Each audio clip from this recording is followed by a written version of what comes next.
पर मैं हूं अंकित अवस्थी। आप हैं मेरे साथ में एक ऐसी खबर पर चर्चा करने के लिए जिसके लिए भारत सरकार तक की प्रतिक्रिया आ गई है, क्योंकि आसिम मुनीर ने फिर से अपने अब्बा की गोदी में बैठ करके भारत की तरफ भौंका है। कौन है आसिम मुनीर, जानने के लिए आपको शायद याद हो कि ये वही व्यक्ति हैं जिन्हें पाकिस्तान के द्वारा अपने यहाँ पर अभी फील्ड मार्शल की उपाधि दी गई है, या वो मार्शल है जो कि गाने के लिए बज रहा है। इन फील्ड मार्शल ने हाल ही में अमेरिका की यात्रा की। फाइनली ये अमेरिका पहुंचते हैं और अमेरिका पहुंच करके भारत के ऊपर बयान दे देते हैं, और बयान में ये कहते हैं कि हम परमाणु बम लिए बैठे हैं, भारत समेत दुनिया की आधी दुनिया को डुबो देंगे। भाई साहब, ऐसा इन्होंने अमेरिका में बैठकर कहा है। इंटरेस्टिंग बात यह है कि अमेरिका में बैठ करके इन्होंने परमाणु बम की धमकी देते हुए ये कहा कि हम आधी दुनिया को ले मरेंगे। अब आपके दिमाग में प्रश्न आएगा कि भाई साहब, ऐसा भी क्या हो गया कि अमेरिका में बैठकर इन्हें वहां से भारत पर भौंकना पड़ा? पड़ोस में से कम भौंक रहे थे कि तो इतना दूर जाकर के चिल्लाए।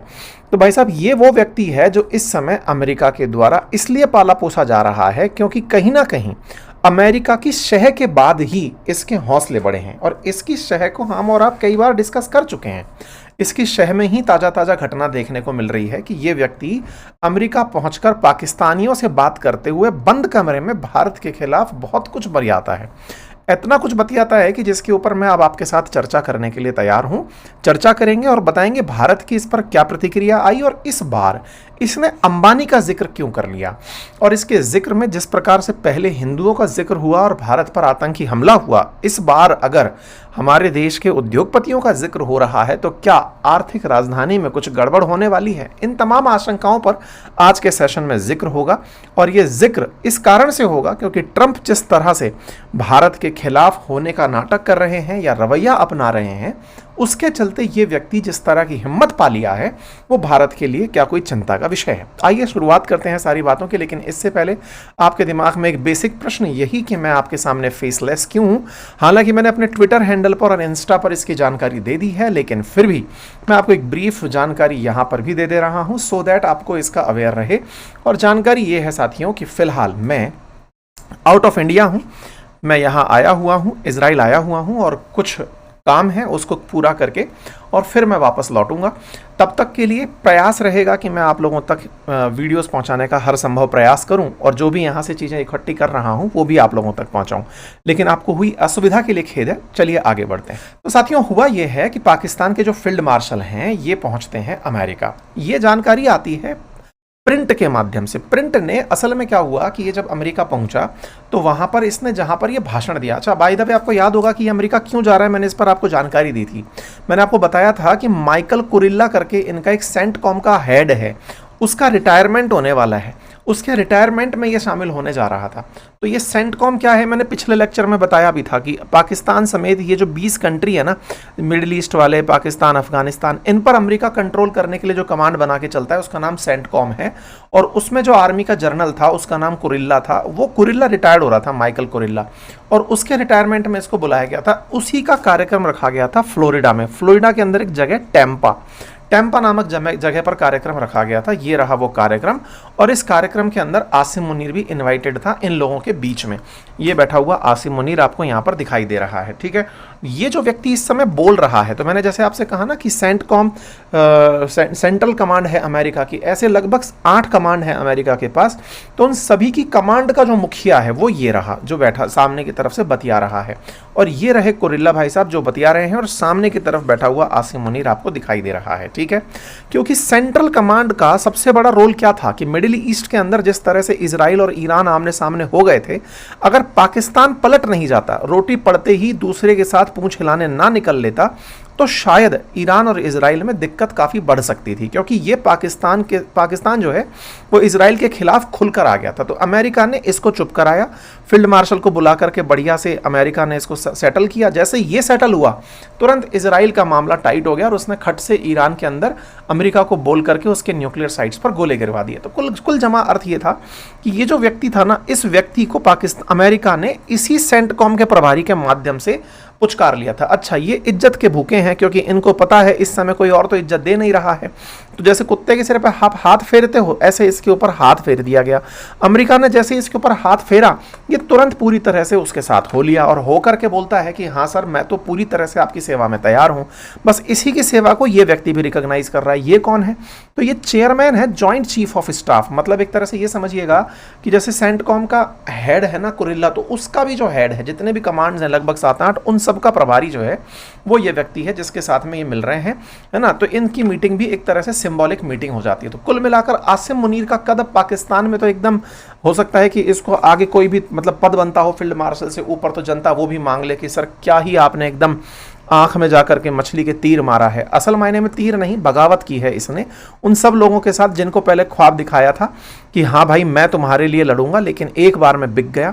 ये वो व्यक्ति है जो कि बिकने की कीमत पा रहा है इज्जत के रूप में। तो ये लोग इसको बढ़िया इज्जत दे रहे हैं और इसी इज्जत के दम पर ये इतना उछला कि ये यहाँ से निकलता है और पाकिस्तानियों की एक मीटिंग बुलाता है। अमेरिका के अंदर एक होटल के अंदर ये पाकिस्तानियों की मीटिंग बुलाता है और मीटिंग बुला करके वहां पर पाकिस्तानियों के साथ बातचीत करते हुए कहने लगता है कि भाई आप लोगों की वजह से पाकिस्तान की बहुत इज्जत है, आप पाकिस्तानी डायस्पोरा हैं, सब जगह जाके बढ़िया नाम कमा रहे हैं। तो किसी ने इनसे पूछ लिया कि सर वो जो भारत ने आपका सिंधु का पानी रोक दिया उसका क्या होगा? बोले किसी के बाप का पानी थोड़ी है जो वो रोक लेंगे। तो भाई साहब इन्होंने इस बात को बोलते हुए अपने डायलॉग में ये कहा कि इंडिया उस सिंधु नदी के ऊपर डैम बनाना चाहता है, तो जैसे ही वो डैम बना लेगा मैं उस डैम के ऊपर 10 मिसाइलें चला दूंगा और मिसाइल चला करके उस डैम को तहस नहस कर दूंगा। और हम लोग न्यूक्लियर बम लेकर बैठे हैं, अगर हम डूबे ना तो हम 10 देश मतलब आधी दुनिया को और लेकर डूबेंगे। इस तरह से इनके जो बयान थे ये किसी ऐसे ऑफिशियल पर जाने वाले बयान नहीं है जिन्हें पाकिस्तान अपनी तरफ से फील्ड मार्शल कहता हो, यानी कि इसकी पॉलिटिकल एस्पिरेशंस जो हैं वो उजागर होती हैं। और जिस तरह के ये बयान दे रहा है वो बयान बेसिर पैर के बयान हैं जिनकी वजह से आप अंदाजा लगा सकते हैं कि पॉलिटिकल माइलेज के लिए दिए जाने वाले बयान हैं।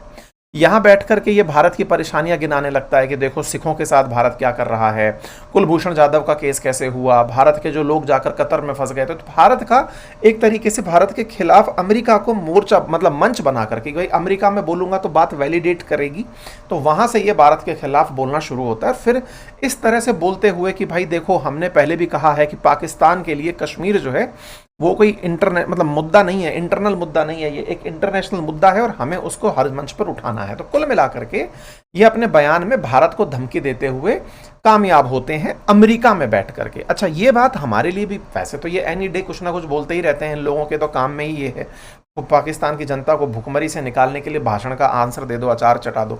लेकिन कुल मिलाकर हमारे लिए बेकार बात यह है कि ये अमेरिका में काम हो रहा था। हालांकि जिस जगह ये मीटिंग हो रही थी उसके बारे में कहा गया था कि किसी भी व्यक्ति को वहां पर लैपटॉप, मोबाइल फोन, आइडिया कुछ भी ले जाने की अनुमति नहीं थी। लेकिन उनमें क्या था कि एक आदमी इजरायली था बैठा हुआ था जो, तो वहां से क्या है अखबार वालों ने अपनी जानकारी निकाली और निकाल करके उसके जो स्टेटमेंट्स है ना वो पब्लिक हो गए। और ये पब्लिक हुए स्टेटमेंट इस समय देश की मीडिया में तो छाए हुए हैं ही, सरकार ने भी इसके ऊपर प्रतिक्रिया जता दी। मतलब ये बात ऐसी हो गई अब कि इस व्यक्ति के बयान को चाहे इसने कितना ही छुपाने का प्रयास किया हो वो पब्लिक हो गई है। ठीक है, तो इसकी धमकी को अब पूरी दुनिया उठा रही है कि ये कैसे संभव है। मतलब अमेरिका एक तरफ दुनिया में शांति की बात करता है और दूसरी तरफ अपनी गोदी में बिठा करके पाकिस्तान जैसे भौंकने वाले नेशन को उठाकर इस तरह की अनुमति दे देता है कि जाओ बेटा बोल लो जो तुम्हें बोलना है।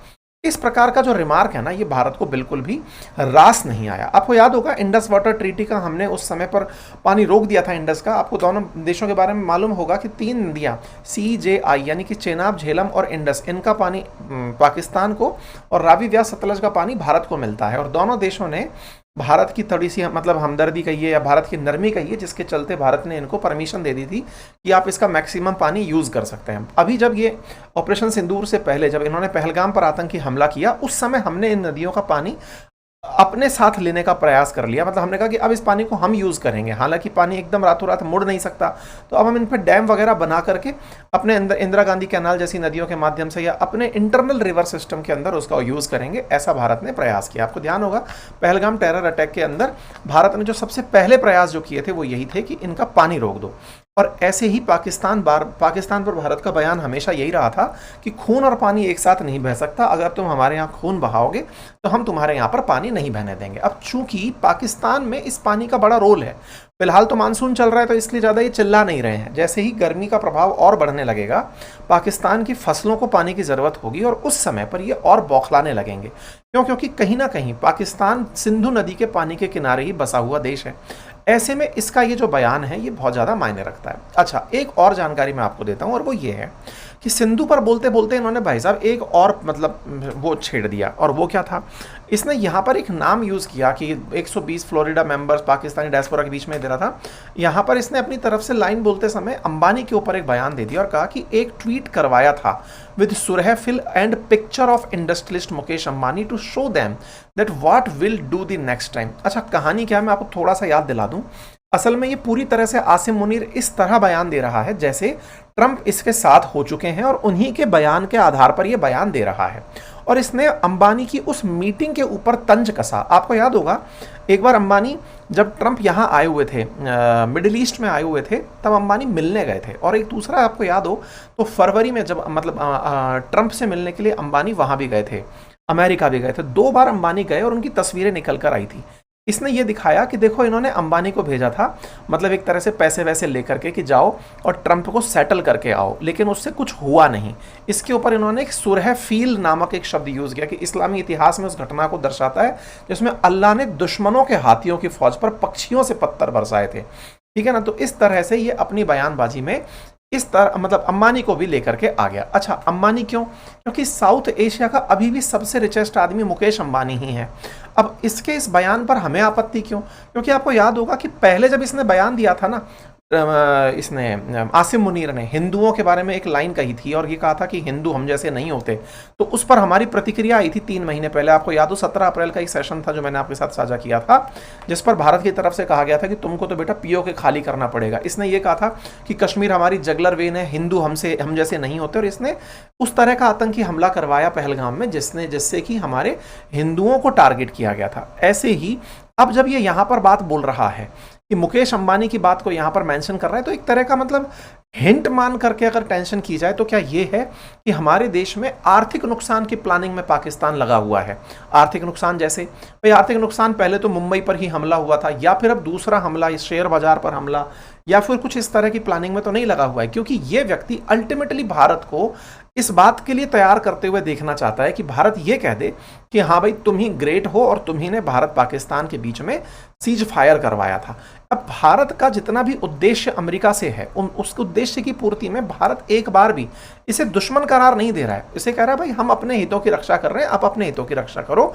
और भारत ने अपनी तरफ से प्रतिक्रिया देते हुए एक लाइन और कही, और वो कहा कि भाई हमारे मित्र राष्ट्र में बैठ करके अगर कोई अपनी मतलब उसकी धरती से हमें न्यूक्लियर धमकी दे रहा है तो ये हमें बिल्कुल बर्दाश्त नहीं है। भारत ने इस बात पर अपनी प्रतिक्रिया दे दी। मतलब कि परमाणु हथियार की धमकी पाकिस्तान की पुरानी आदत है, लेकिन अमेरिका में बैठ करके और एक ऐसे व्यक्ति को जिसको केवल अपनी पूजा करवाने में विश्वास है, वो वहां से इस तरह के बयान आने पर अगर कुछ नहीं बोल रहा है तो ये दुनिया के लिए ठीक नहीं है। खैर, प्रधानमंत्री मोदी जो है वो इस समय पूरी दुनिया को इस बारे में बताने में कामयाब हो गए हैं कि भाई देख लो, इस व्यक्ति का हमारी शांति से कोई लेना देना नहीं था, लेकिन हाँ ये शांति के माध्यम से ही चलना चाह रहा है कि ट्रंप को लगता है कि मेरे को कहीं से तो कहीं रिकॉग्निशन मिले। क्योंकि अल्टीमेटली ट्रंप ने एक बयान दिया था जिसमें यह कहा गया था कि 5 फाइटर जेट मारे गए थे। तो इस बार क्या है ना, भारत की तरफ से यह जानकारी दे दी गई कि इंडिया ने 5 फाइटर जेट पाकिस्तान के मारे थे, और वो भारत के जो हमारे एयरफील्ड के वो जो है एयर मार्शल जो हैं उन्होंने इस बात को कहा कि भारत ने 5 पाकिस्तानी फाइटर जेट्स और 1 मिलिट्री एयरक्राफ्ट को ऑपरेशन सिंदूर के अंदर मार गिराया था। 6 फाइटर जेट्स की भारत ने अपनी तरफ से बात कही, और ये बात आपको याद होगा शुरुआत से हम कहते आ रहे हैं। और साथ में ये भी कहा भारत ने कि हमारे S-400 की वजह से पाकिस्तान कामयाब नहीं हुआ। भारत की तरफ से अपने बयानों से एक चीज तो स्पष्ट है कि भारत ने हर चीज की बहुत अच्छी प्रिपरेशन की थी। इस ऑपरेशन को अंजाम देने से पहले भी हम पूरी तरह प्रिपेयर थे, लेकिन पाकिस्तान ने जिस तरह से फर्जी खबरें और फर्जी व्यक्ति का साथ लेकर के इस प्रोपेगेंडा को आगे बढ़ाने का प्रयास किया, बस उसी पर अब भारत मुखर होकर सामने आ रहा है। यही कारण है कि हमारे आर्मी चीफ की तरफ से उपेंद्र द्विवेदी जी की तरफ से जो है वो भी बयान आता है, और वो इस बात को कहते हैं कि भैया देखो बात ऐसी है कि अगला युद्ध अब जल्दी ही हो सकता है, क्योंकि कहीं ना कहीं अगर किसी को क्रेडिट की लड़ाई और किसी को लगता है कि अधूरे में हमने छोड़ दिया, तो इसका फैसला जल्दी ही कर लिया जाएगा। और इन्होंने बताया कि जब भारत ने हमला किया था पाकिस्तान पर तो उसकी प्रॉपर प्लानिंग की गई थी, ऐसे ही इस हमले को अंजाम नहीं दे दिया गया था। तो उम्मीद है आप सभी साथियों को ये जानकारी पसंद आई होगी। भारत की तरफ से ये बात कर दी। और हाँ, जहां तक बात हो सिंधु नदी पर बने हुए डैम को तोड़ने की, नेवी का ये बयान इन्हें याद रहना चाहिए, जिसमें हमारी नेवी ने कहा था कि हम कराची को पानी में डुबो देंगे। They have worked out amongst 3 services. This time, if Pakistan dare take any action, and Pakistan knows it, what we are going to do.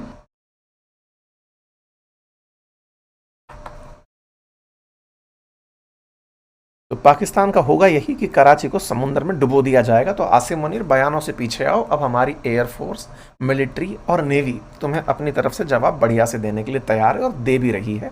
खैर फिलहाल के लिए इतना ही। जानकारी पसंद आई हो तो साथियों से साझा करें, चैनल पर नए हैं तो सब्सक्राइब कर लें।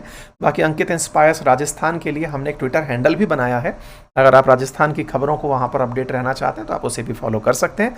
रक्षाबंधन ऑफर अभी लाइव है, जिन्हें यूज़ करना है वो यूज़ कर लीजिएगा अपनी पाठशाला और बातें बाजार की एप्लीकेशन पर। Thank you so much.